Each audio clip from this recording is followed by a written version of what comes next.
sacrifice complet. Il doit se couvrir le corps d'une tunique de lin et d'un caleçon de lin et porter une ceinture de lin et un turban de lin. Toutefois, comme les habits sont sacrés, il doit se baigner avant de les revêtir. La communauté d'Israël doit lui remettre 2 boucs destinés au sacrifice pour le pardon et un bélier destiné à un sacrifice complet. Aaron offre le taureau destiné au sacrifice pour son propre péché, puis il effectue le geste rituel du pardon à faveur de lui-même et de sa famille. Il emmène ensuite les 2 boucs devant le Seigneur à l'entrée de la tente de la rencontre et il tire au sort pour déterminer lequel revient au Seigneur et lequel revient à Azazel. Il représente le bouc attribué par le sort du Seigneur et l'offre en sacrifice pour le pardon. Quant au bouc attribué à Azazel, il sert au rituel du pardon des péchés. On le place vivant devant le Seigneur avant de l'envoyer à Azazel dans le désert. Aaron commence donc par offrir le taureau destiné au sacrifice pour son propre péché, puis il effectue le geste rituel du pardon en faveur de lui-même et de sa famille. Après avoir égorgé ce taureau, il remplit une cassolette de braise prélevée sur l'autel qui se trouve dans le sanctuaire, prend 2 poignées de parfum en poudre et emporte le tout au-delà du rideau de séparation dans le lieu très saint. Là, devant le Seigneur, il dépose le parfum sur les braises. La fumée qui s'en dégage enveloppe le coffre du document de l'Alliance avec son couvercle sacré, et ainsi Aaron ne s'expose pas à mourir. Il trempe un doigt dans le sang du taureau et fait une aspersion sur le côté oriental du couvercle du coffre, puis 7 autres aspersions devant le coffre. Ensuite, il égorge le bouc destiné au sacrifice pour le pardon des péchés du peuple et en emporte le sang au-delà du rideau de séparation et l'utilise comme celui du troupeau pour faire des aspersions sur le couvercle et devant le coffre. Il effectue dans le lieu très saint le geste rituel qui purifie celui-ci de l'état d'impureté causé par les désobéissances et les fautes des Israélites.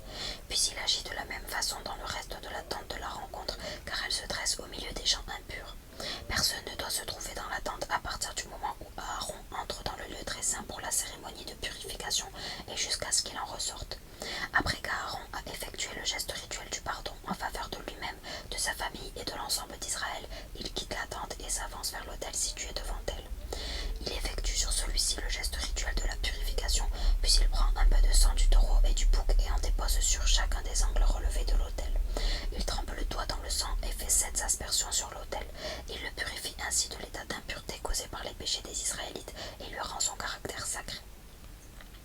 Quand Aaron a terminé la cérémonie de purification du lieu très saint, du reste de la tente de la rencontre et de l'autel, il fait amener le bouc encore vivant.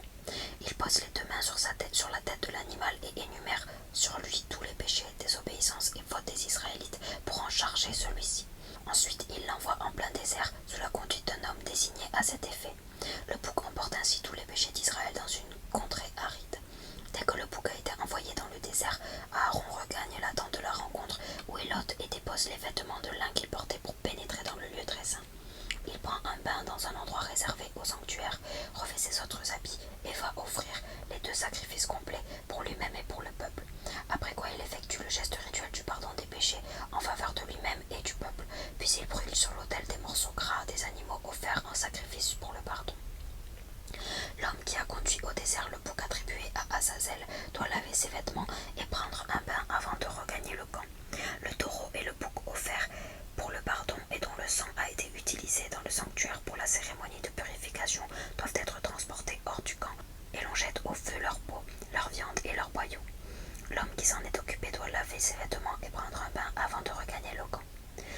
Et voici une prescription que vous devez observer en tout temps. Le 10e jour du 7e mois, jeûnez et interrompez toute activité, aussi bien vous, les Israélites, que les étrangers installés près de chez vous. En effet, c'est le jour où l'on effectue sur vous le geste rituel du pardon des péchés et de la purification, et où vous êtes ainsi purifiés de toutes vos fautes devant le Seigneur.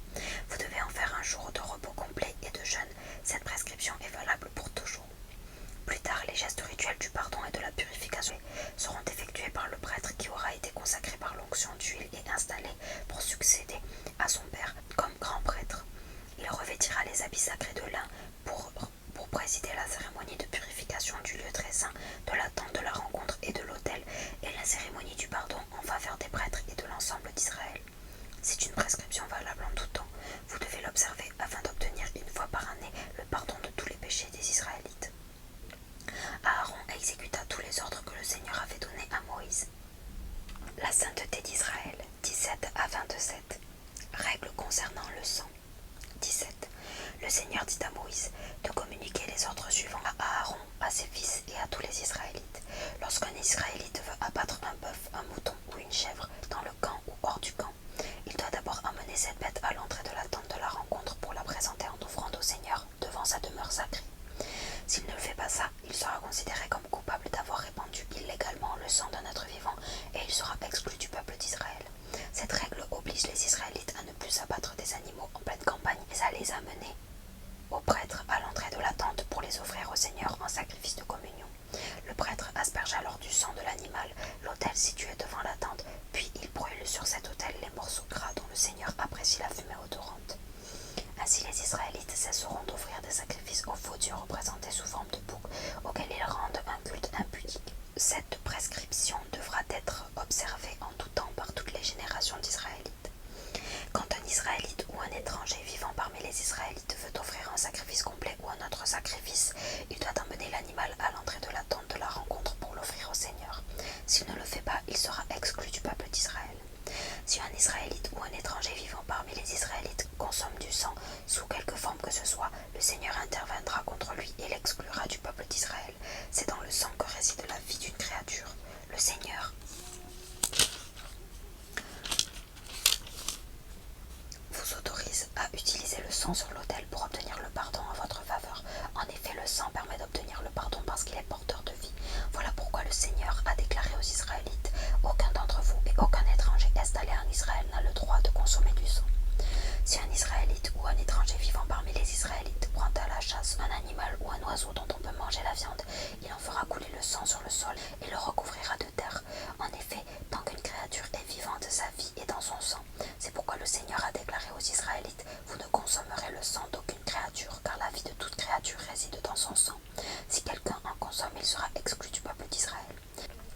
Si un Israélite ou un étranger mange de la viande d'une bête qui a crevé ou qui a été tuée par un animal sauvage, cet homme doit laver ses vêtements et se laver lui-même. Il reste impur jusqu'au soir. Ensuite, il sera de nouveau pur. S'il ne lave ni ses vêtements ni son corps, il sera coupable d'une faute. Respect de l'union conjugale. 18. Le Seigneur dit à Moïse de communiquer aux Israélites les prescriptions suivantes. Je suis le Seigneur votre Dieu. N'imitez pas les pratiques observées en Égypte, où vous avez habité, ni celles du pays de Canaan, où je vais vous faire entrer. N'observez pas les lois de ces peuples, mettez en pratique les règles qui viennent de moi, et prenez soin d'observer mes lois, car c'est moi qui suis le Seigneur votre Dieu. Observez donc mes lois et mes règles. Celui qui les met en pratique vivra par elles. Je suis le Seigneur. Aucun Israélite ne doit avoir de relation sexuelle avec une femme de sa proche parenté. Je suis le Seigneur. Vous ne devez pas déshonorer votre père en ayant des relations avec votre mère. Vous la déshonoreriez elle aussi, puisqu'elle est votre mère. Vous ne devez pas avoir de relation avec une autre femme de votre père. Ce serait une atteinte à l'honneur de votre père.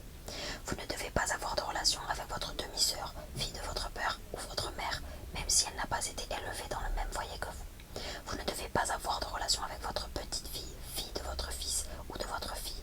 Ce serait une atteinte à votre propre honneur. Vous ne devez pas avoir de relation avec la fille d'une femme de votre père. Elle est en apparenté à votre père, elle est donc votre sœur. Vous ne devez pas avoir de relation avec une sœur de votre père, car elle est sa proche parente. Vous ne devez pas avoir de relation avec une sœur de votre mère, car elle est sa proche parente. Vous ne devez pas déshonorer un frère de votre père en ayant des relations avec sa femme, car elle est votre tante. Vous ne devez pas avoir de relation avec votre fille, femme de votre fils. Vous ne devez pas déshonorer votre frère en ayant des relations avec sa femme. Vous ne devez pas avoir de relation avec une femme et avec sa fille ou sa petite-fille, fille de son fils ou de sa fille, car elles sont proches parentes et ce serait une pratique immorale. Vous ne devez pas épouser une sœur de votre femme tant que celle-ci est en vie. Cela risquerait de provoquer des rivalités. Vous ne devez pas avoir des relations avec une femme au moment de ses règles car elle est impure. Vous ne devez pas avoir de relation avec la femme d'un de vos compatriotes car cela vous rendrait impur. Vous ne devez pas offrir vos enfants en sacrifice au dieu Molech. En faisant cela, vous me déshonoreriez. Je suis le Seigneur votre Dieu. Vous ne devez pas coucher avec un homme comme on couche avec une femme. C'est une pratique monstrueuse. Vous ne devez pas avoir de relation avec une bête car cela vous rendrait impur. De même, aucune femme ne doit s'accoupler à un animal. C'est de la perversion. Ne vous rendez impur par aucune de ces pratiques. Les nations que je chasse devant vous sont devenues impures en s'y ordonnant. Le pays lui-même en est devenu impur. J'ai dû intervenir contre lui et il a rejeté ses habitants.